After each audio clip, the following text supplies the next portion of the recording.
Hello everyone. आज हम discuss करेंगे लेक्चर नंबर 8 है controlling. First of all, what is controlling?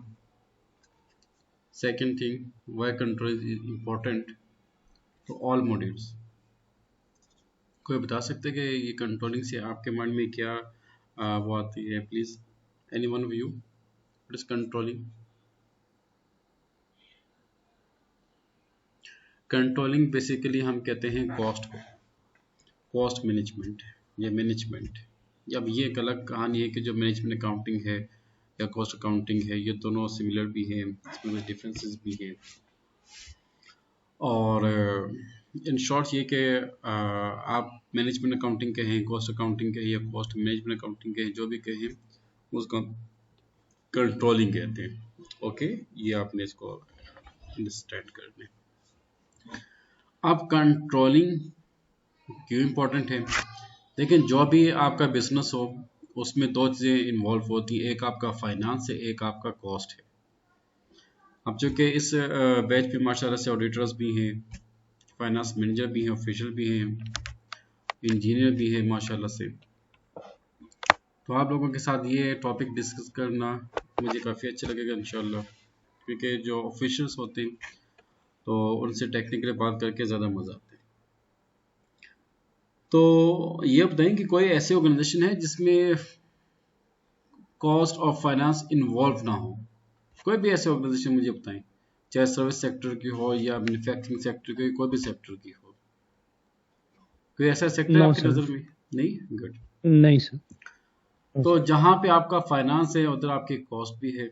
अब इसकी लॉजिक क्या है भाई? देखें, कोई भी बिजनेस जो है ना, वो किस लिए उसको रन किया जाता है? For the sake of profit. और अब इसमें ये अलग बात है कि सर जो एनजीओस होती हैं, नॉन प्रॉफिट ऑर्गेनाइजेशंस होती हैं, वो क्या करती हैं भाई? वो भी अपना प्रॉफिट चला रही होती हैं।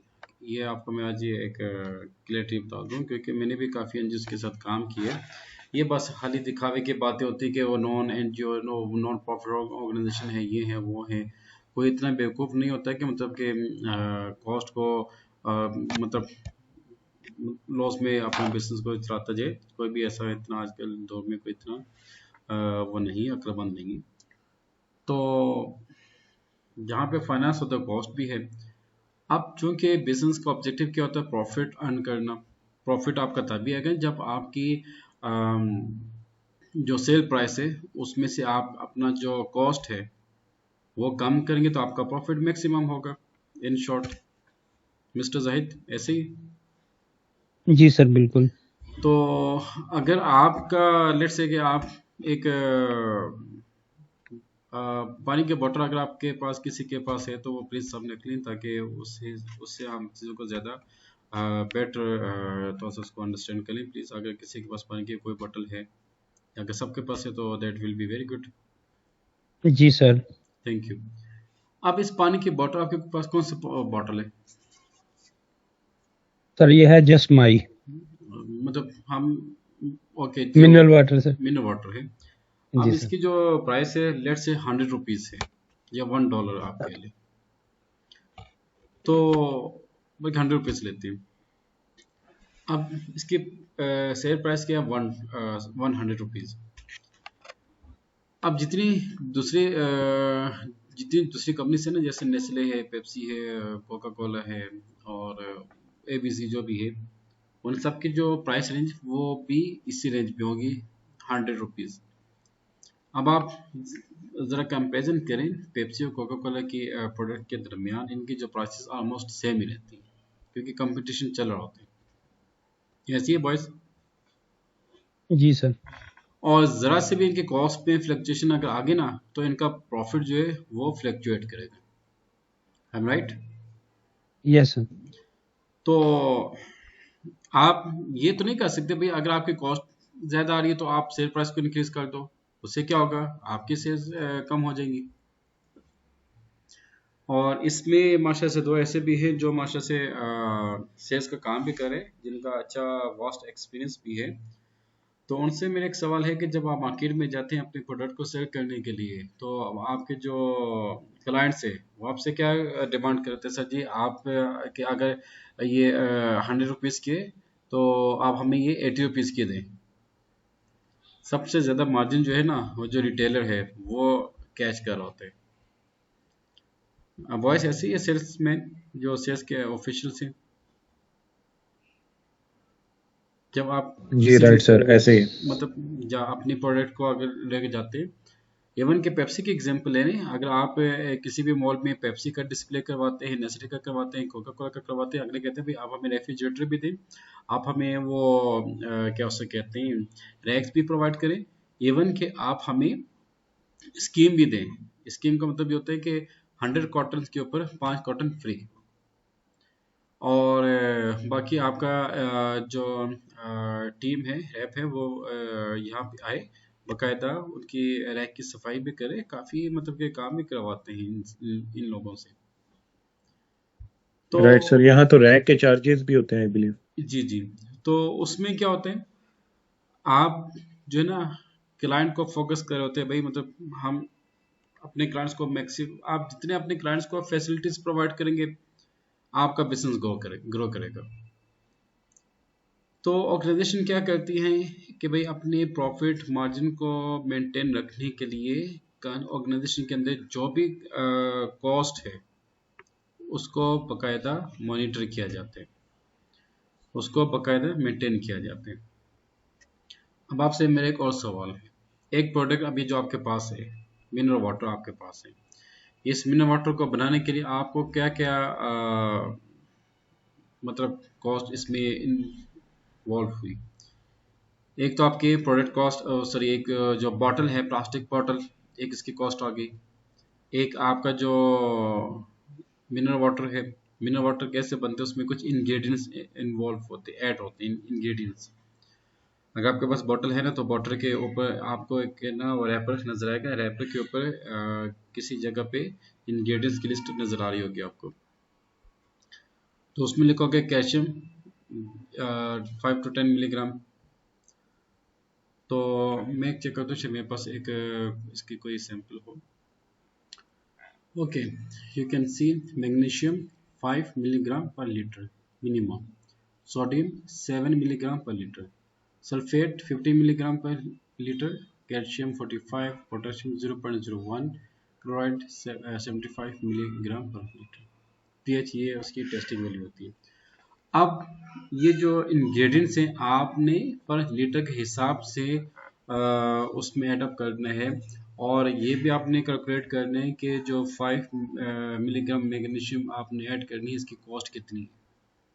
क्योंकि एक तो बैच कॉस्टिंग आप कैलकुलेट कर रहे होते हैं ना, जब कोई प्रोडक्शन होती है वो हमेशा बल्क फॉर्म में की जाती है। अब्दुल्ला ऐसे ही है आपके माशा से ना प्लांट, उसमें क्या होता है, जी आपकी सर। अगर कोई केमिकल की मैन्युफैक्चरिंग करनी है तो आप बल्क में करते हो।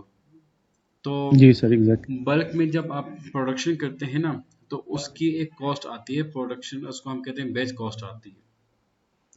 जी सर। बैच कॉस्ट के बाद फिर आप यूनिट कॉस्ट को कैलकुलेट कर रहे होते हो। तो यूनिट कॉस्ट को जब आपने कैलकुलेट करना है, तो आपने ये बताना है कि भाई इसमें जो अभी 1 लीटर बॉटल आपके पास है, 1 लीटर बॉटल में अगर उसकी प्राइस है 100 रुपीज़, तो उसमें मैग्नीशियम कितने रुपए का इस्तेमाल किया गया है, सोडियम कितने रुपए का इस्तेमाल किया गया, तमाम इंग्रेडिएंट्स की कॉस्ट आएगी, प्लस आपके रॉ मटेरियल बॉटल की कॉस्ट आएगी, प्लस आपकी जो लेबर जो इसमें इंगेज हुई उसकी कॉस्ट आएगी, प्लस आपकी जो ओवरहेड है वो इसमें कॉस्ट आएगी। देन आपकी टोटल जो है सीजीएस बनती है। फिर आप उसमें जो operating expense, non operating expense, उसके एडजस्टमेंट करने के बाद आपके पास जो एक ग्रॉस प्रॉफिट आता है, सॉरी हाँ, यस, ग्रॉस प्रॉफिट आता है, आप उसको मेंटेन कर रहे होते हो। ओके, लेकिन आपकी सेल्स प्राइस इफेक्ट नहीं होगी। लेट से कि अगर आपकी सेल प्राइस 100 रुपीज़ है, तो आपकी कॉस्ट कितनी आनी चाहिए इंटरनेशनल स्टैंडर्ड के मुताबिक, 70 to 80% मैक्सिमम, ये इंटरनेशनल स्टैंडर्ड है। अगर आप कोई भी प्रोडक्शन करते हैं तो उसमें ये मैक्सिमम आपको एक आइडियल कंडीशन होती है कि कोई भी ऑर्गेनाइजेशन, आपको पता है कि उसकी एक जैसे कि ये स्टॉक एक्सचेंज शेयर्स की अगर हम बात करते हैं, या किसी भी ऑर्गेनाइजेशन की आप वो एनालिसिस की अगर बात करें, उसकी परफॉर्मेंस की बात करें, तो उसके शेयर प्राइस को फोकस किया जाता है। तो शेयर प्राइस हमेशा कहाँ से आती है, जब आपका सेल्स वॉल्यूम इंक्रीज हो। क्यों फाइनेंस वाले ऐसे ही आपका बिजनेस वर्थ कैसे बनती है? प्रॉफिट से बनती है, रिजर्व से बनती है। जितने आपके रिजर्व ज़्यादा होते जाएंगे उतने आपका शेयर प्राइस ज़्यादा होती जाएगी। तो मतलब आपने असल जो काम है ना कंट्रोलिंग का, वो यही है कि we have to manage cost of product. Very simple. आप इसके कंपोनेंट्स आपको मैंने बता दिया, आपको भी वैसे मालूम है कि डायरेक्ट लेबर कॉस्ट है, डायरेक्ट मटेरियल कॉस्ट है, ओवरहेड, ये तीन इसमें कॉस्ट आती है। दोनों ऐसे ही है। जी सर। जी सर। अब कंट्रोलिंग पूरा का पूरा यही तीनों कॉस्ट को कैसे आपने इसको एडजस्ट करना है, कैसे आपने इसकी सुपरविजन करनी है, कैसे आपने इसकी कंट्रोलिंग करनी है, इसको आपने मॉनिटर करने, यही हम जो है कंट्रोलिंग में सीखेंगे इंशाल्लाह। अच्छा, तो अब उसके उसमें कंट्रोलिंग में ना कुछ टर्म्स आप देखेंगे। सबसे पहले स्टैंडर्ड हायरार्की। अब स्टैंडर्ड हायरार्की क्या होती है? कोई भी ऑर्गेनाइजेशन हो, उसका एक आप कह सकते हो टॉप टू बॉटम एक स्ट्रक्चर डिफाइन किया जाता है। तो लेवल किस कैटेगरी में आती है? सबसे लोवेस्ट जो लेवल है, लोवेस्ट लेवल ऑफ ऑर्गेनाइजेशन, वो आपका लेबर कहलाती है। लेबर के बाद आपके आते हैं फॉरमैन, फॉरमैन के ऊपर सुपरवाइजर, सुपरवाइजर के ऊपर फॉरमैन, मैनेजर, सॉरी फॉरमैन के ऊपर असिस्टेंट मैनेजर, मैनेजर। उसके बाद आपके आ जाते हैं उसके बाद क्या आते हैं असिस्टेंट, आप कह सकते हो जीएम या डायरेक्टर। फिर उसके बाद सीएफओस, या उसके बाद फिर डायरेक्टर। इस तरह से उनकी एक चेन बन रही होती है। आप इस चेन का मकसद क्या होता है? आपने सुना होगा कि जो भी डेजिग्नेशन असाइन किया जाता है ना, उसको आपने कितनी अथॉरिटी असाइन करनी। फॉर एग्जांपल मिस्टर जैद, आप मुझे एक बात बताएं। एक अकाउंटेंट है, एक फाइनेंस मैनेजर है, एक सीएफओ है। तो इस इन तीनों में अथॉरिटी सबसे ज़्यादा किसकी होगी और सबसे कम किसकी अथॉरिटी होगी? सीएफओ के पास सबसे ज्यादा होगी और अकाउंटेंट के पास सबसे कम है। Very good. अच्छा, अब यहाँ पे ऑर्गेनाइजेशन स्ट्रक्चर को भी यही अपना का मकसद ये है कि सीएफओ के पास अथॉरिटी होगी। वो ये फैसले कर पाएगा कि भाई अगर कॉस्ट इतनी इंक्रीज हो रही है तो मैंने कौन कौन से स्टेप्स लेने हैं जिसकी बिना पे हमारी कॉस्ट जो है वो मिनिमाइज हो जाए। अकाउंटेंट का काम क्या होता है? जो भी उसको इंस्ट्रक्शन दी जाती हैं, उसने डेटा एंट्री का काम करके रिपोर्ट प्रिपेयर करके अपने जो मैनेजर है उसको प्रेजेंट करना होती है। ओके। अब यहाँ पे भी दो चीज़ आती हैं। एक अकाउंटेंट होता है आपका, एक कॉस्ट अकाउंटेंट होते हैं, एक जनरल अकाउंटेंट होते हैं। और कॉस्ट अकाउंटेंट जो है उसका काम सिर्फ और सिर्फ किस में होता है? कंट्रोलिंग के ऊपर। आप एसएपी में कंट्रोलिंग के ऊपर कैसे काम कर पाएगा? आई थिंक इसको मैंने ओपन नहीं किया। अकाउंटिंग में आपके पास दो ऑप्शन है, फाइनेंशियल अकाउंटिंग है, कंट्रोलिंग है। और controlling is used for internal purpose and financial accounting is used for external purpose. अब इंटरनल पर्पस में अगर आप देखें तो आपके पास कॉस्ट एलिमेंट है, कॉस्ट सेंटर है। जितनी भी आपकी जो प्रोडक्ट है, प्रोडक्शन है, उसकी जो आप बेसिक कंपोनेंट्स कह सकते हैं, ये पैरामीटर्स कह सकते हैं, विद इन ऑर्गेनाइजेशन आपने उसको मेंटेन करना होता है। और फाइनेंशियल अकाउंटिंग में ये चूंकि एक्सटर्नल आप इसके साथ डील कर रहे होते हो, जिसमें आपके वेंडर्स हैं, आपके कस्टमर हैं, बैंक इसमें इन्वॉल्व हैं, और उसके अलावा जो आपके स्टेक होल्डर्स भी हैं या शेयर होल्डर्स भी हैं, आप उनको भी मैनेज कर रहे होते हो। अच्छा, तो पहला जिसका पॉइंट है वो है स्टैंडर्ड हायरार्की। आपने स्टैंडर्ड हायरार्की को कैसे डिफाइन करना है? यहाँ पे हमने स्टैंडर्ड हायरार्की को डिफाइन किया है। ऑर्गेनाइजेशन है और फिर नीचे इसके सेगमेंट है, like HR, admin, procurement, production, sales and distribution, R and D, warehouse. आप इनके आप फर्दर अगर हम इसकी क्लासिफिकेशन करें तो HR में रिक्रूटमेंट है, हायरिंग है, पर्सनल एडमिनिस्ट्रेशन है, पेरोल, एडमिन में फाइनेंस, अकाउंट, एडमिन, ये यहाँ पे एडमिनिस्ट्रेशन आते हैं, एडमिनिस्ट्रेशन, सो इसमें चेंज नहीं होगा, administration, finance, account, admin, legal, tax department, procurement के ये डिपार्टमेंट्स हैं, प्रोडक्शन के ये डिपार्टमेंट्स हैं, सेल्स एंड डिस्ट्रीब्यूशन के ये डिपार्टमेंट्स, R&D के ये डिपार्टमेंट्स हैं, वेयर हाउस के ये डिपार्टमेंट्स हैं। अच्छा, अब नेक्स्ट आपके पास आएगी cost centre group. Cost centre group जैसे मैंने आपसे कहा कि टॉप ऑर्गेनाइजेशन और उसके नीचे ये जो सेगमेंट्स हैं इनको हम कहते हैं cost centre group. You can say cost centre group is combination of multi departments. अब ये चार है ना HR, अब HR क्या है, ये आपका ब्लू में है, और ये क्या है, cost centre group. Why this is called cost center group? Because HR is combination of multi departments. Recruitment एक डिपार्टमेंट है, हायरिंग भी डिपार्टमेंट है, पर्सनल एडमिनिस्ट्रेशन, पेरोल, ये चार इसके डिपार्टमेंट्स हैं। इन डिपार्टमेंट्स को हम कहते हैं कॉस्ट सेंटर।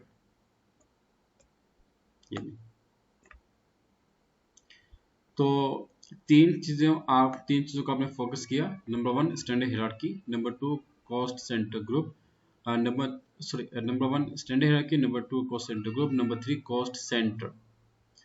जी बॉयस, यहाँ पे ये तीन टर्म्स आपको क्लियर हो चुकी हैं, यस और no please? Yes sir. Yes होगी, यस सर। अब्दुल्ला? जी सर, क्लियर है। Oh good. अच्छा, उसके बाद क्या होता है, देखिए ये हमने जब डिपार्टमेंट्स को डिफाइन किया तो हर डिपार्टमेंट में आपको पता है ट्रांजैक्शंस होती हैं, हर डिपार्टमेंट में एक्सपेंसेस इस्तेमाल होते हैं, हर डिपार्टमेंट में कॉस्ट जो है इस्तेमाल की जाती है। ओके, अब यहाँ पे फाइनेंस का काम क्या होगा, वो ये चेक एंड बैलेंस करेगा कि भाई अगर मेरे पास HR डिपार्टमेंट का 10 लाख का या 10 मिलियन का बजट है फंड से, तो रिक्रूटमेंट डिपार्टमेंट को मैंने कितना फंड प्रोवाइड करना है, हायरिंग को मैंने कितना देना है, पर्सनल को कितना देना है और पेरोल को कितना देना है। लेट्स से इन सबको आपने 2.5 मिलियन दे दिया, 10 मिलियन आपका यहाँ पे कंप्लीट हो जाता है। अच्छा, ये तो आपने फंड्स पता है, वो बजट और उसके बाद फंड्स एलोकेट किए जाते हैं, यू नो वेरी वेल। जी सर। है ना, पहले सबसे जी पहले सर। क्या होती है, आपकी प्लानिंग होती है, प्लानिंग के बाद फोरकास्टिंग होती है, फोरकास्टिंग के बाद आपकी बजटिंग आती है, बजटिंग के बाद आपकी क्या होती है, एलोकेशन की जाती है, एलोकेशन के बाद आपकी एक्चुअल कैलकुलेशन की जाती है। ऐसे ही मिस्टर जाहिद, मिस्टर जी सर, बिल्कुल ऐसे ही है। एंड अदर गाइस प्लीज, ये 5 स्टेप्स आपने जी सर। अंडरस्टैंड करना होते हैं। प्लानिंग आपने कर दी भाई, हमने अगले साल जो है HR को 10 मिलियन देने हैं, एडमिन को 15 मिलियन देने हैं, इसको 20 मिलियन, इसको 25 मिलियन, 30 मिलियन और 40 मिलियन, इसको 20 मिलियन। ये आपने एक प्लानिंग के बाद फोरकास्टिंग करने के बाद आपने बजट एलोकेट करके बजट प्रिपेयर करके फंड को आपने एलोकेट कर दिया। And the end of month क्या होता है, आप जब अपनी फाइनेंशियल अकाउंटिंग को फाइनेंशियल स्टेटमेंट को जब आप उसको रिव्यू करते हैं तो आपको पता चलता है भाई हमने तो 10 मिलियन 2.5 इनको दिया था चारों डिपार्टमेंट्स को, तो इसने कितना यूज़ किया 2.6 मिलियन, 2.7, 2.8, 2.9, इस तरह से जो है और वो आती है ना, मतलब ओवर कॉस्ट आती है ना, मतलब जैसे आपने बजट लिखा था 2.5 मिलियन का, लेकिन एक्चुअल कॉस्ट इनकी ज़्यादा आ रही है, उसको हम क्या कहते हैं? इमरान आप बताएं जरा। अब जैसे कि यहाँ पे आपके पास ये एक डिपार्टमेंट है रिक्रूटमेंट का, फाइनेंस का, आपके पास कितने डिपार्टमेंट्स हैं? 4, 8, 12, 16, 20, 24, 28, वी हैव 28 डिपार्टमेंट्स। अब 28 डिपार्टमेंट्स, अब यहाँ पे जो फाइनेंस है वो एक ही है ना, फाइनेंस जो 28 डिपार्टमेंट्स को लुक आफ्टर करेगा, इनकी ट्रांजेक्शन की सुपरविजन करेगा। फाइनेंस ये देखेगा कि भाई हमारे जितने भी डिपार्टमेंट्स हैं, इन डिपार्टमेंट्स में लिस्ट ऑफ एक्सपेंसेस कौन कौन सी हैं, लिस्ट ऑफ एक्सपेंसेस। तो मैं एक जनरल एग्जांपल ले लेता हूँ इसको आसान बनाने के लिए। हम ये एग्जांपल लेते हैं कि हर डिपार्टमेंट के अंदर आपका जो सैलरी है वो तमाम डिपार्टमेंट में इस्तेमाल किया जाता है, ऐसे ही है ना। Number 1 voice. जी सर। अच्छा, नंबर 2 रिफ्रेशमेंट। रिफ्रेशमेंट हर डिपार्टमेंट में इस्तेमाल किया जाता है। Number 3 entertainment. एंटरटेनमेंट भी हर डिपार्टमेंट में इस्तेमाल की जाती है। नंबर 4 मेडिकल, हर डिपार्टमेंट में इस्तेमाल की जाती है। नंबर 5 यूटिलिटीज़, जो कि हर डिपार्टमेंट में इस्तेमाल होती है।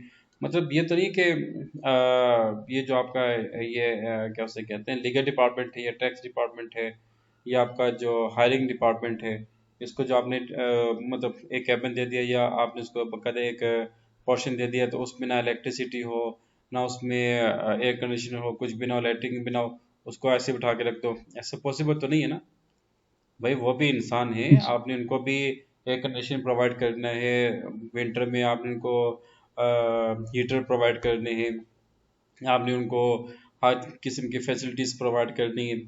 तो इट्स मीन ये जो 5 ये जो एक्सपेंसेस हैं, ये हर डिपार्टमेंट में इस्तेमाल किए जाएंगे, बल्कि इस्तेमाल किए जाते हैं। I am right? This point is clear? Yes sir. Yes sir. Yes सब बोले, यस और नो फटाफट। Yes yes sir. जी सर। ओह जी सर गुड क्लियर है। Good good. तो ये जो एक्सपेंसेस अभी मैंने जो जिक्र किया ना, इनको हम कहते हैं cost element. This point is clear? Yes sir. Imran, Sheri, जी जी sir. Sir clear. Clear. Abdullah, आपका भी ये पॉइंट होना चाहिए, आपको भी, आप है ना इंजीनियर साहब, तो जी सर। आपको भी पॉइंट समझ आना चाहिए कि भाई है क्या चीज़। जी सर। तो यहाँ पे हम लोगों ने क्या काम किया, ये एचआर क्या है, आपका कॉस्ट सेंटर ग्रुप है। और जब आप इसको कॉन्फ़िगर करेंगे ना, तो आप ये कोर्स ले दीजिएगा, CCGHR01 C, this is cost center group HR01। और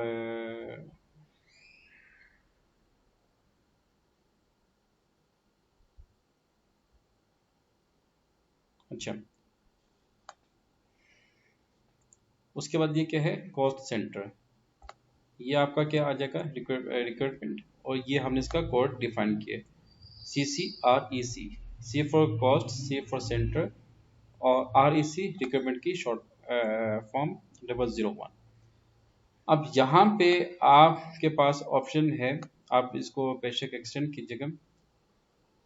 जो मैंने 5 एक्सपेंसेस के नाम लिए, इनको हम कहते हैं कॉस्ट एलिमेंट। और यहाँ पे आपके सामने एक टर्म नजर आ रही होगी, primary cost element and secondary cost element. इन पांचों एक्सपेंसेस को अगर आपने एक्चुअल कैलकुलेशन में इस्तेमाल करना है, तो आपका ये बनेगा प्राइमरी कॉस्ट एलिमेंट। अगर आपने इन पांचों एक्सपेंसेस को for the sake of planning use करना है, for the sake of budgeting use करना है, then these expenses will be called secondary cost element. This point is sir clear? दोबारा एक्सप्लेन करेंगे प्लीज। जी जनाब, देखिए। सर कोई एग्जांपल भी अगर साथ दे दें तो। हाँ, वेरी गुड वेरी गुड। अच्छा, जैसे कि मैंने 5 एक्सपेंसेस के नाम लिए, हर डिपार्टमेंट में सैलरी इस्तेमाल की जाएगी, हर डिपार्टमेंट में रिफ्रेशमेंट इस्तेमाल की जाएगी, हर डिपार्टमेंट में एंटरटेनमेंट एक्सपेंस यूज़ होगा, हर डिपार्टमेंट में मेडिकल यूज़ होगा, हर डिपार्टमेंट में यूटिलिटी एक्सपेंस यूज़ किए जाएंगे। क्लियर? जी सर। अच्छा, जी जी। अब फॉर एग्जांपल लेट्स से आज है 31 दिसंबर भाई, आज मतलब ये समझे कि अभी हम जो है दिसंबर के एंड पे बैठे हैं, हम लोग प्लानिंग करें कि भाई अगले साल हर डिपार्टमेंट के ये जो 5 एक्सपेंसेस हैं, इनको हमने कितना बजट एलोकेट करना है, एक मतलब वो सॉरी, इनको हमने कितना फंड एलोकेट करना है, उसके लिए हम एक बजट शीट प्रिपेयर कर रहे होते हैं। ठीक है। ये पॉइंट फोर के लिए बजट शीट आप बनाते हैं, बजट के ऊपर काम करते हो ना जी आप लोग, बजट, जी। जी अगले साल का बजट। अब जैसे कि पाकिस्तान का भी जो बजट आ रहा है, ये लोग क्या कर रहे होते हैं, मतलब अभी ये तो प्लानिंग कर रहे थे भाई, इतना पैसा इसको दे दिया, इतना पैसा इसको दे दिया। तो बजट के लिए आप इन एक्सपेंसेस को जब यूज करेंगे ना, तो उनको हम कहते हैं secondary cost element. For example अब यहाँ पे ये है आपका, किधर है,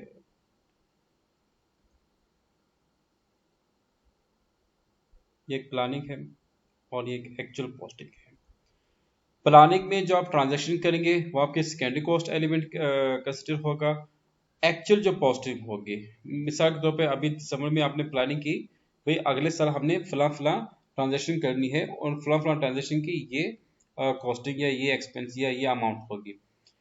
नेक्स्ट ईयर जब आप जनवरी 25 में आपने ट्रांजैक्शन एक्चुअली पोस्ट की, तो आपको पता चला भाई हमने बजट में 5 लाख रखा था यूटिलिटीज का, लेकिन एक्चुअल तो हमारे पास 4.5 लाख आ गया या 5.5 लाख आ गया या 6 लाख रुपए आ गया। ओके, तो जो एक्चुअल पोस्टिंग होगी उसको हम कहते हैं प्राइमरी कॉस्ट एलिमेंट। जो बजटिंग के लिए आप एक्सपेंस को यूज करते हैं वो सेकेंडरी कॉस्ट एलिमेंट कहलाता है। सर एक्चुअल कॉस्ट तो ईयर एंड पे पता चलेगी ना। एक्चुअल कॉस्ट देखिए, मिसाल के तौर पे आप अपनी बिजनेस में डेली की बेस पे ट्रांजैक्शन पोस्ट करते हो, पोस्ट करते हैं ना वो इमरान? जी करते हैं। तो वो आपकी एक्चुअल पोस्टिंग हो रही होती है। अंडरस्टूड? जी बिल्कुल। अच्छा मुझे ये बताएं कि जब आप बजटिंग जब आप बजटिंग करते हैं, जब आप बजट प्रिपेयर करते हैं, बजट क्या होती है? एक प्लानिंग होती है ना, आप उसको एक्चुअल पोस्ट तो नहीं कर रहे होते ना इमरान? जी प्लानिंग है बिल्कुल। एग्जैक्टली। तो प्लानिंग में जो आप कॉस्ट यूज करेंगे, एक्सपेंसेस को यूज करेंगे, वो सेकेंडरी कॉस्ट एलिमेंट कहलाएगी। वही एक्सपेंसेस को अगर आपने एक्चुअली पोस्ट कर दिया, वो आपका प्राइमरी कॉस्ट एलिमेंट बनने का। Mister Zahid, you want to ask something?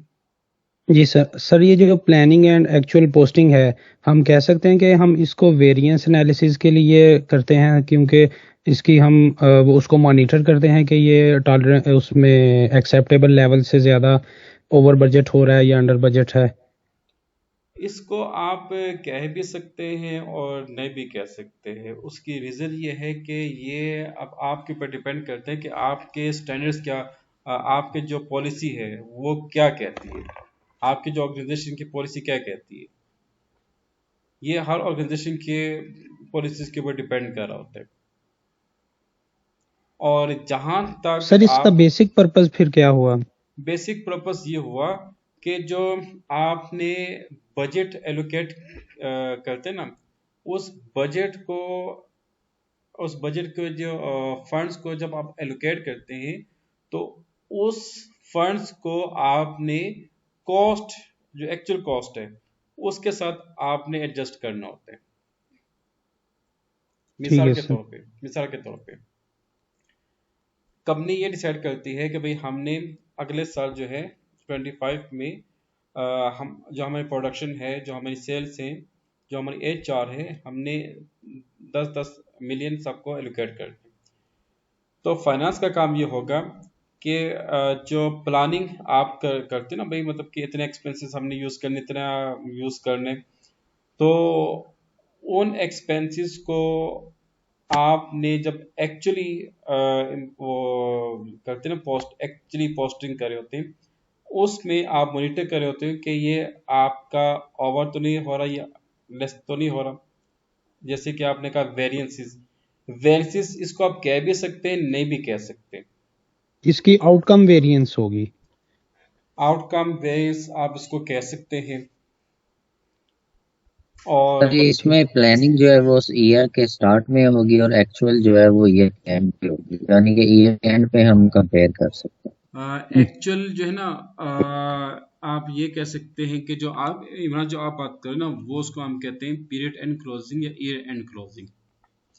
Actual posting आपकी डेली बेस पे की जाएगी। जैसे कि फाइनेंशियल स्टेटमेंट आप कब बनाते हैं? फाइनेंशियल स्टेटमेंट डेली बनाते हैं या मंथली बनाते हो? मंथली बनाते हैं। जी मंथली बनाते हैं ना। तो मंथली जो फाइनेंशियल स्टेटमेंट वो आपकी पीरियड एंड कहलाएगी, और जो डेली के ट्रांजेक्शन से वो आपकी इसमें आएंगी, एक्चुअल पोस्टिंग में आएंगी। तो ये इंशाल्लाह जब आप नेक्स्ट क्लास में जब एक्सपेंस को आप पोस्ट करेंगे ना, तब आपको उसकी सही लॉजिक समझेगी कि भाई ये खींचे क्या पकड़ी है इसके अंदर। Yes Sheri, you want to ask? Sir हमारा जब एक्चुअल बजट जो होगा वो एक्सीड करने लगेगा, हमारी जो प्लानिंग है, हमारा बजट है जो हमने प्लान किया था, तो सिस्टम क्या हमें नोटिफिकेशन देता है बिल्कुल कि देगा, आपका बिल्कुल देगा, ठीक? बिल्कुल देगा भाई। ये तो एसएपी की वो भी है ना कि अगर मतलब कि इतना पैसे लगाने के बावजूद भी एसएपी जी हमें नोटिफिकेशन ना दे, वार्निंग ना दे, तो फिर क्या फायदा हो सकता है कि हम कोई जी क्विक बुक यूज कर लें। क्यों हैदरुद्दीन? जी, क्योंकि लास्ट सिस्टम जो हम यूज कर रहे थे उसमें भी नोटिफिकेशन भी आती थी और जी रिमेनिंग बजट भी जी, शुरू होता था। बिल्कुल होता है। मतलब इसके अंदर एक और ख़ास बात ये है, जैसे कि अभी ज़ैद कहते हैं वेरिएंसेस का, तो वेरिएंसेस का मतलब ये है ना कि अपने को ना कोई आसान में कोई एग्जांपल सोच रहा हूँ ताकि इसको टेक्निकल तरीके से इजी वे से इसको हम अंडरस्टैंड करें। इसको आप यूँ कह सकते हैं कि अच्छा ज़ैद मुझे ये बताएं कि वेरिएंस से आपके क्या मुराद है? वैसे पहले मुझे ये बताएं ज़रा। सर वेरिएंस से मुराद ये है कि आप एक गोल सेट करते हैं और उसके जो एक्चुअल पोस्टिंग है उसके अकॉर्डिंगली हम उसको मॉनिटर करते हैं कि क्या हम उस एक्चुअल प्लानिंग से डेविएट तो नहीं हो रहे, ताकि हाँ at the end of year या एंड ऑफ पीरियड हम एग्जैक्ट उसी पॉइंट पे रहें। तो उसको अगर हमारा ओवर बजट हो रहा है तो कंट्रोल करें, अगर अंडर अंडर बजट है तो फिर अकॉर्डिंगली हम उसको एक्स्ट्रा स्पेंडिंग उसकी देख सकें कि हम कर सकते हैं या नहीं। यही पॉइंट है, लेकिन इसको आप वेरिएंस यहाँ पे नहीं कह सकते। ओके, जो लॉजिक आपने एक्सप्लेन किए है ना, वो यही जी लॉजिक है, लेकिन वेरिएंस हम किसी और टर्म में यूज करते हैं। मे बी कि आप वेरिएंस, आप इसको वेरिएंस कंसिडर करते हो। जी सर। ओके, अच्छा, सर हम यस प्लीज। हम वेरिएंस कंसिडर करते हैं, जैसे जाहिद भाई ने भी कहा कि हम अपना बजट करते हैं और बजट के बाद एक्चुअल के साथ उसको कंपेयर करते हैं, और जो भी डिफरेंस आता है वो वेरिएंस है बेसिकली। उस वेरिएंस का फिर हम एनालिसिस करते हैं कि what are the budget reasons और क्या वजूहात रही हैं जिसकी वजह से ये वेरिएंस हुआ है, और उनको फिर नेक्स्ट उसमें फिर हम फिक्स करने की कोशिश करते हैं। ये हमारा बेसलाइन कॉन्सेप्ट है वेरिएंस का। ओके ओके, यहाँ पे जो है ना इसको हम कहते हैं कॉस्टिंग शीट कहते हैं। हाँ ओके सर, ओके, तो हम फाइनेंस की शायद टर्म्स में उसको फिर वो नहीं बिल्कुल बिल्कुल ठीक है, बिल्कुल ठीक है। देखिए बात ये होती है ना कि मतलब मैंने जैसे भी आपसे कहा ना कि जब आप इंडस्ट्री में जब जाएंगे ना, जो मैन्युफैक्चरिंग इंडस्ट्रीज होती हैं वहाँ पे कुछ टर्म्स डिफरेंट आपको मिलेंगे इंशाल्लाह। तो जी सर। अच्छा, उसके बाद क्या होता है यहाँ पे, जैसे कि आपने यहाँ पे एक आ रहा है आपका एक्टिविटी टाइप, ये एक्टिविटी टाइप की तरह है भाई, ये मास्टर डेटा, यहाँ पे आपको एक्टिविटी टाइप नजर आएगा। अब इसको आप आप इसको आप क्या कह सकते हो एक्टिविटी टाइप का? आपके माइंड में क्या आता है mister Zaid? Can you explain please what is activity type? Sir idea नहीं है ये क्या है, इसको तो ओपन करके देखना पड़ेगा ये किस सेंस में एक्टिविटी लिखा हुआ है। ओके ओके ओके ओके, ये मैन्युफैक्चरिंग हो सेगमेंट वाइज हो सकता है, डिपार्टमेंट वाइज। बिल्कुल सर वो अच्छा, अब कोई भी एक्टिविटी जिसकी वजह से कॉस्ट इनकर हो रही है। Oh, good. That's very good point, Mr. Heather. Genius, माशाल्लाह। देखा माशाल्लाह से, ये है जिंदा मिसाल। अब देखें, ये जितने भी डिपार्टमेंट्स हैं ना, इन डिपार्टमेंट्स में हमने क्या डिस्कस किया, ये जो डिपार्टमेंट्स हैं इसमें 5 जो कॉमन एक्सपेंसेस यूज होते हैं, उनके अलावा भी हर डिपार्टमेंट में कोई ना कोई एक्टिविटी हो रही होती है। अब जैसे कि हम आते हैं यहाँ पे, एक्टिविटी टाइप जो है ना, एक्टिविटी टाइप वो आपका यूज होता है जहाँ पे जैसे कि प्रोडक्शन डिपार्टमेंट आ गया, सेल्स एंड डिस्ट्रीब्यूशन आ गया, रिसर्च एंड डेवलपमेंट आ गया। ये वो डिपार्टमेंट से जो अपनी एक्टिविटीज की बेस पे चल रहे होते हैं। मिसाल के तौर पे अब फाइनेंस डिपार्टमेंट है, फाइनेंस मैनेजर काम करे या ना करे कंपनी के प्रोडक्शन पे कोई असर नहीं पड़ता। क्यों boys, I am right? Yes sir.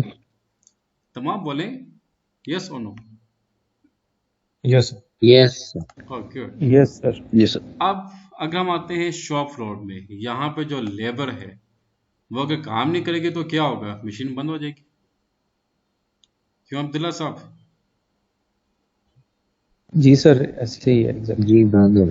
अगर मतलब कि आपका प्लांट ही खराब हो जाए या मशीनरी खराब हो जाए तो जनाब मैकेनिक नहीं है जी, तो क्या होता है? तो वेट करें बैठ के।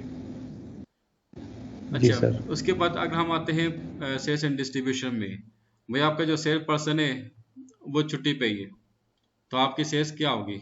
सेल्स नहीं होगी, क्यों शहरी जी यानी सर। ऐसे ही ना। ये नहीं होगी बिल्कुल। जी सर, बिल्कुल ऐसे। अच्छा, अब हम आते हैं इसमें वेयर हाउस में, yard management, warehouse transport. भाई आपने रॉ मटेरियल को कैरी करने वेंडर से अपने गोडाउन में, तो आपका ड्राइवर ही कोई नहीं जनाब, ट्रक वैसे के वैसे तुरा हुआ है, या फिर ट्रक का जो है टायर पंक्चर हो गया, या ट्रक का पेट्रोल खत्म हो गया, ये कोई भी मिसहैप हो गया, ट्रक वैसे के वैसे उधर स्टक हो गया, तो आपके प्रोडक्शन जो है वो प्रोसेस में आपके पास मटेरियल कोई नहीं है, तो क्या होगा फिर अब्दुल्ला? फिर इस सूरत हाल में क्या होता है?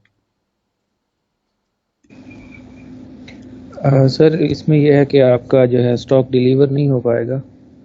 जब तो मतलब देखिए आपका जो रॉ मटेरियल जब आपके पास ही नहीं है, मशीनें ऐसे ही चल रही है, मशीनें मुंह देख रही है, तो प्रोडक्शन कहाँ जी से सर। होगी? जब प्रोडक्शन नहीं होगी तो सेल कहाँ से होगी? जब सेल नहीं होगी तो फिर फाइनेंस कहाँ से आएगा? सॉरी, जब सेल्स नहीं होगी तो प्रॉफिट कहाँ से आएगा? यानी सर जो तो सीक्वेंस ऑफ ऑपरेशन है वो सारी डिस्टर्ब हो जाएगी इस चीज से। Exactly, that's point. तो ये जो इनकी एक्टिविटीज होती है ना, इसको हम कहते हैं एक्टिविटी टाइप्स कहते हैं। ये वो ये चीज है। आप समझ आ गई मिस्टर जाहिद? जी सर। ये बॉयज, आज हमने ना ठीक 5 चीजें ठीक ठीक डिस्कस की सर। हैं। नंबर 1 क्या है? Standard hierarchy. नंबर 2 क्या है? Cost centre group. नंबर 3 क्या है? Cost centre. अच्छा, कॉस्ट कैटेगरी तो बहुत इजी है, ये मैं स्किप कर दूंगा। नंबर 4 कॉस्ट एलिमेंट, जिसमें primary cost and secondary cost element है। And number 5 activity types. Okay, अच्छा, अब एक्टिविटी टाइप्स इंपॉर्टेंट क्यों है? देखो, मुझे ये बताएं कि इंटरनेशनल स्टैंडर्ड के मुताबिक जो लेबर की सैलरी है वो किस बेस में आप उसको कैलकुलेट करके उसको पे करते हो मिस्टर जाहिद? सर दो इंटरनेशनल, होते हैं, एक तो जी जी सर दो होते हैं, एक तो डेली वेज वर्कर होते हैं, एक पेरोल पे होते हैं।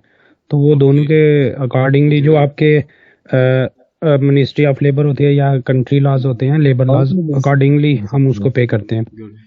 अच्छा, जो डेली वेजेस है ना, या डेली वेजेस आपने बोला, और मंथली आपने जो बोला है, ये दोनों जो है ना, ये आवर के हिसाब से इसको कैलकुलेट किया जाता है। जी sir. How many hours has been used by फलां फलां फलां लेबर, जो भी लेबर। जी सर, एग्जैक्टली। अब्दुल्ला साहब ऐसे ही ना, अब्दुल्ला आप जरा एक्टिव हो जाए, अब आप ही का डिपार्टमेंट शुरू होने वाला है, बल्कि हो चुके हैं। जी सर, मैन आवर्स में हम इसको टर्म जो है मैन आवर्स यूज करते हैं जी, सिस्टम में। अब मुझे ये बताएं कि आपके पास 5 प्लांट्स हैं और हर प्लांट के अंदर 3 मशीनें हैं, तो 5 टोटल मशीनें कितनी बन गई आपकी? 15 मशीन्स बन गई। 15 सर। अच्छा, फिर उनकी लोकेशन भी अलग अलग है, ऐसे ना, एक इधर है, दूसरा उधर है, तीसरा इधर है, मतलब डिफरेंट पॉइंट्स के ऊपर वो मेंटेन किए जाते हैं। फिर आप क्या करते हो? जी सर। आपने इलेक्ट्रिशियन को हायर करने, आपने प्लम्बर को हायर करने, आपने मैकेनिक को हायर करने, मतलब आमतौर पे मैकेनिक और इलेक्ट्रिशियन का ही काम आ रहा होता है। या फिर जो आपके जी सर। जो फील्ड के जो होते हैं, क्या उसे कहते हैं, अगर तो आप उसमें है ना लुब्रिकेंट के ऑफिशियल्स हैं, या ऑयल एंड गैस के जो भी उसको मैकेनिक इंजीनियरिंग कह सकते हैं। जी तो सर। वो फिर देखते हैं कि भाई एक मशीन खराब हो गई है, तो इन्होंने कितना टाइम उस पर इन्वेस्ट किया। आप उस टाइम को कैलकुलेट करने के बाद आप उनकी जो मेंटेनेंस है, मेंटेनेंस कॉस्ट है, वो आप उनको पे कर रहे होते हो, ऐसे ही है। जी सर। जी सर। अच्छा, अब आप ये पूछ सकते हैं कि sir why these terms are important for me as plant maintenance. Plant maintenance में क्या आपका स्टैंडर्ड हायरार्की आता है, नहीं आता? आता है सर। प्लांट मेंटेनेंस में आपका क्या ये कॉस्ट सेंटर ग्रुप आता है या नहीं आता? जी एग्जैक्टली सर, कॉस्ट सेंटर तो यूज कर रहा होता हूँ। जी, कॉस्ट सेंटर, ये कॉस्ट सेंटर ग्रुप मतलब जो उसके सेगमेंट है। अच्छा, क्या जी सर। आपके कॉस्ट एलिमेंट उसमें आते नहीं आते? आप बोलेंगे सर जी ये कहाँ पे आते हैं? ये आपके आते हैं वर्क सेंटर में। वर्क जी सेंटर सर किधर है? एग्जैक्टली। वर्क सेंटर किधर है? वर्क सेंटर ये आप है ना इधर। अच्छा, वर्क सेंटर जो है वर्क सेंटर डिफाइन किए होते हैं हम लोगों ने डिपार्टमेंट वाइज, यानी मैकेनिकल, इलेक्ट्रिकल और प्लम्बिंग, इस तरह से होता है। आप देखो यहाँ पे वर्क सेंटर आ रहे हैं ना, आपका कहाँ पे आ रहा है? प्रोडक्शन में आ रहा है। और एक वर्क सेंटर कहाँ जी पे सर। आएगा आपका? किधर है भाई? प्लांट मेंटेनेंस, नजर भी कुछ भी नहीं आ रहा। प्लांट मेंटेनेंस किधर है? ये आ गया। ये है सर। जी अच्छा, इसमें आप आ जाए।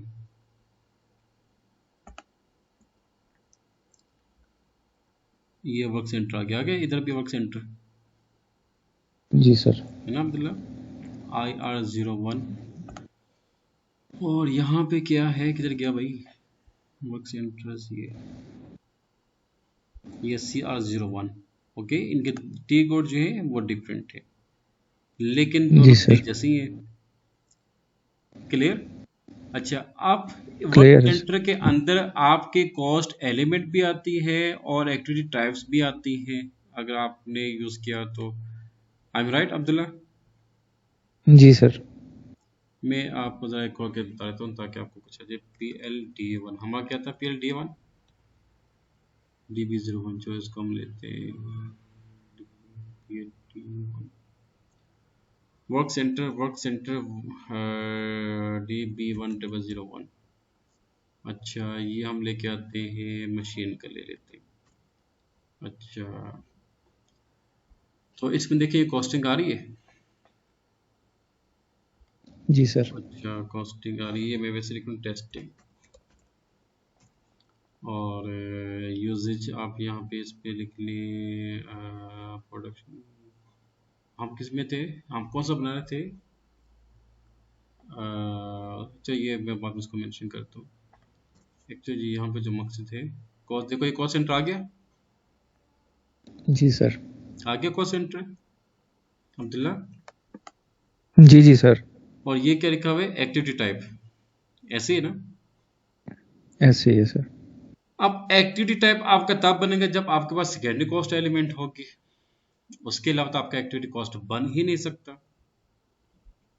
जी सर। I am right? तो ये चीजें हैं कि मतलब कि ये जितनी भी चीजें हैं ना, ये आपस में लाजम व मलजूम है। मतलब कोई भी डिपार्टमेंट ऐसा नहीं है जहाँ पे ये चीजें इस्तेमाल ना होती हो। तो राइट सर। इसलिए आपको इन चीज़ों के ऊपर स्ट्रॉन्ग कमांड होनी चाहिए। और अब्दुल्ला, मैं आपको आज गारंटी से कह सकता हूँ कि अगर आपके इन कंट्रोलिंग के ऊपर स्ट्रॉन्ग कमांड बन गई ना, फिर मेंटेनेंस आपके लिए इंतहाई आसान हो जाएगी। देखिए, फंक्शनलिजेशन में क्या आती जी है? सर। वो भी क्या है? कॉस्टिंग, उसमें भी कॉस्टिंग इन्वॉल्व है। प्रिवेंटिव में क्या है? उसमें भी कॉस्टिंग इन्वॉल्व है। कोई ऐसा मुझे बताए ना आपका जो कंपोनेंट है जिसमें कॉस्टिंग इन्वॉल्व ना हो? कोई ऐसा है कंपोनेंट आपके मॉड्यूल का? नहीं सर। अच्छा, अब हम आते हैं फाइनेंस के ऊपर। फाइनेंस बेचारे मतलब कि इन्होंने तो मतलब कि ना चाहते हुए भी इन्होंने इसको अंडरस्टैंड करने, क्योंकि भाई वर्क सेंटर जो है फाइनेंस की सुपरविजन के बिना तो एग्जीक्यूट नहीं हो पाएगा। क्यों? आप ऐसा कर सकते हैं मिस्टर अब्दुल्ला कि आपने मतलब कि आपके पास एक मशीन है और वो ख़राब हो गई है। जी सर। आपने माशाल्लाह से जर्मनी से इंजीनियर्स को बुला लिया और उनको काम पे लगा दिया, और उनको आपने साल का महाना जो है आपने उनको 20-20 लाख रुपए दे के चलो जी वापस चले जाए, तो फिर क्या होगा? क्या आप ऐसे कर नहीं सकते सर, हैं? फाइनेंस से अप्रूवल तो लेनी पड़ेगी ना, उसके जी, बगैर तो नहीं हो सकता। हाँ जी, फाइनेंस वाले इधर बैठे हुए हैं मास्टर से, फाइनेंस वाले के बाद ऑडिटर भी इधर बैठे हुए। तो ऑडिटर भी मतलब कि आपसे पूछेंगे, अच्छा ये बताएं कि भाई आपको एक मैकेनिक 1,000 का मिला था, आपने 10,000 के क्यों उसको हायर किया? क्यों भाई ऑडिटर जी साहब? सर। आप ऐसे पूछ सकते हैं ना, आपके पास अथॉरिटी है ना ये पूछने की।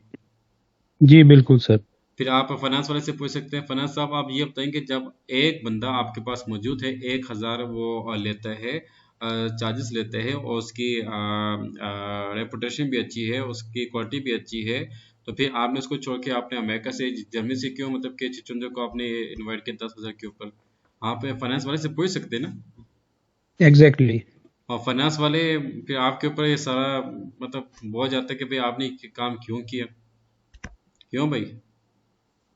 जी सर, फाइनेंस वाले कहेंगे फिर आप भी घर चले जाओ, प्लांट मेंटेनेंस वालों को। तो मतलब ये होता है कि अब यहाँ पे एक चीज जो प्रॉपर आपने अंडरस्टैंड करनी है, एज अ कंसल्टेंट आपने चीज को इम्प्लीमेंट भी करना है, और साथ साथ as a official, as a finance official, as auditor, आपने इन तमाम ट्रांजैक्शन की जो स्टैंडर्ड है, जो एसओपी है, आपने उसको भी मेंटेन करना है। Understood? Yes sir. The objective of this Right. Training, आपने इन दोनों चीज़ों को प्रॉपर लर्न करना है, सीखना है, फिर उसको इंडस्ट्री में यूज भी करना है। अभी तो हमने गवर्नेंस रिस्क कंप्लायंस के ऊपर भी बात करनी है। तो अच्छा जी, आज हमने इनको, अच्छा बॉयज, ये तो ये आज मैंने जितने पॉइंट्स आपको एक्सप्लेन किए हैं, इसकी लॉजिक, इनके लॉजिक क्लियर, यस और नो प्लीज? फिर मैं आपसे पूछता हूँ सवाल। सर मेरा एक यस सर। क्वेश्चन है।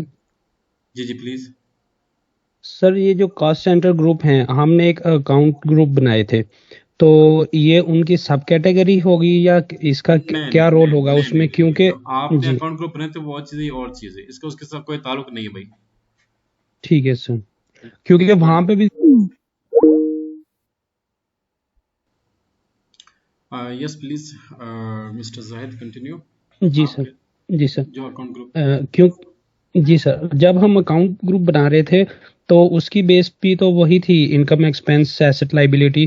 तो ये एक्सपेंस ग्रुप में अगर कॉस्ट सेंटर आएगा हमारा, तो उसके साथ इसका लिंक नहीं होगा? नहीं नहीं नहीं, उसके साथ हम उसको लिंक नहीं करेंगे। अकाउंट ग्रुप्स और चीज़ है, कॉस्ट सेंटर ग्रुप और चीज़ है। मिसाल के तौर पे जैसे कि ये कहाँ पे है, एक्सपेंस है ना, आप जी सर। मतलब कि एक्सपेंस के बिहाफ पे आपने उसको इंटरलिंक किया, नहीं वो ऐसे ना करें, वो और चीज़ है, ये और चीज़ है, वो और चीज़ है, नंबर वन, इसको आप अलग अलग करें। ठीक है सर। और दूसरी चीज़ ये है कि सर वहाँ पे हमने जो कोड दिए थे, for example account group current asset AGCA, जी यहाँ पे हम वो 4 फिगर का था कोड, यहाँ पे हम जितना मर्जी इसको इंक्रीज कर सकते हैं, okay okay CGHR okay, very good, बिल्कुल 001। बिल्कुल, यस बिल्कुल आप ठीक कह रहे हो। मतलब इधर आप 3 डिजिट्स का भी दे सकते हैं, 4 का भी दे सकते हैं, 5 का भी दे सकते हैं, 6 का भी दे सकते हैं, it's up to you. Good. और जो कोड्स हैं वो इसके सब हेड्स होंगे, कोड्स सब हेड नहीं होंगे, कॉस्ट सेंटर के। कॉस्ट एक कॉस्ट सेंटर ग्रुप होगा, उसका सब हेड कॉस्ट सेंटर होगा, उसमें फिर ये कोड होंगे इस तरह से। यस। तो मतलब हम लेवल 1, लेवल 2, लेवल 3 इस तरह से कर सकते हैं इसको। ये एग्जैक्टली मतलब कि अब ये जो मैंने ठीक है यहाँ पे जो डिफाइन किया ना, यही स्ट्रक्चर आपने एसएपी के ऊपर भी डिफाइन करना है। अगर आपके पास जी। टाइम ठीक। है तो मैं ये भी डिफाइन कर लेता हूँ। 15 मिनट्स इसमें जी जरूर रिक्वायर होंगे, सर। 15-20 मिनट्स रिक्वायर होंगे। क्या ख्याल है, आप जो ना जल्दी से बताएं। ओके बस, नेक्स्ट इंशाल्लाह लेक्चर में हमने जो आज चीज़ें डिस्कस की इसको प्रॉपर इम्प्लीमेंट करेंगे। तो आप मेहरबानी करके ये मैं आपको शेयर करता हूँ, इसको अच्छी तरह से आप एक्सेल में इसको डिफाइन करें, ताकि इम्प्लीमेंटेशन में आपको आसानी हो और आपके अच्छे नोट्स बन जाए। Thank you so much.